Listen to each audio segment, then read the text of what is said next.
Madame la Présidente, Monsieur le Ministre, Monsieur le Président de la Commission des lois, Monsieur le rapporteur, chers collègues, je le disais en Commission des lois, le recours aux sanctions pécuniaires en matière pénale, qu'il s'agisse de l'amende ou de la confiscation, s'est considérablement développé depuis plusieurs années. De la confiscation du véhicule du délinquant routier à l'amende forfaitaire délictuelle du petit revendeur de stupéfiants, les pouvoirs publics ont su élaborer des solutions innovantes et, je le crois, performantes. Le renforcement des procédures de saisie et confiscation des avoirs criminels s'inscrit dans un projet plus large et plus ambitieux, puisque celles-ci peuvent concerner non seulement la petite et moyenne délinquance que je viens d'évoquer, mais aussi constituer un moyen de lutte opérationnel contre la délinquance, voire la criminalité organisée.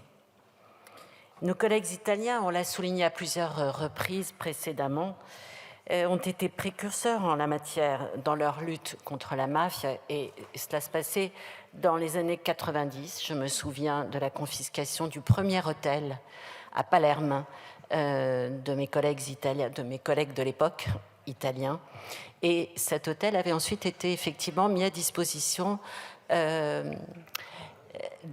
des fins sociales. Il avait été affecté, à des fins sociales.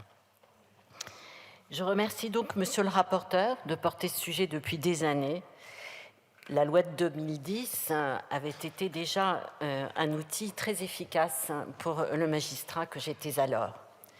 La proposition de loi issue du rapport que vous avez déposé à la suite de la mission d'évaluation conduite en 2019 avec notre collègue Laurent Saint-Martin et que nous examinons aujourd'hui a pour objet non de créer de nouvelles procédures, mais d'améliorer des outils existants.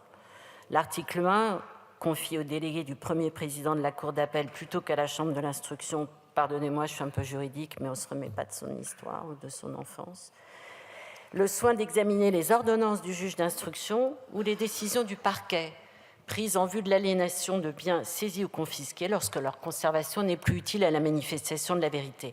En réalité, ce qu'il faut retenir, c'est qu'une telle disposition allège le déroulement de la procédure sans préjudicier aux droits des personnes mises en cause, ni des tiers de bonne foi. L'article 2 élargit l'assiette des biens dont le produit peut être utilisé pour l'indemnisation des victimes. Par ailleurs, le délai accordé à ces victimes ayant obtenu l'allocation de dommages et intérêts pour se faire payer par l'Agrasc a été porté de 2 à 6 mois. Par ces deux dispositions de fond et de forme, la situation des victimes est sensiblement améliorée.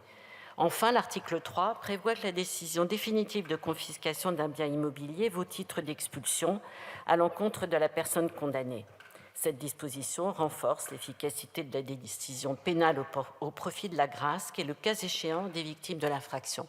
On avait discuté en commission des lois de la rédaction, même parce qu'il y avait un petit delta peut-être entre l'exposé des motifs et la rédaction finale, mais je crois que c'est assez clair.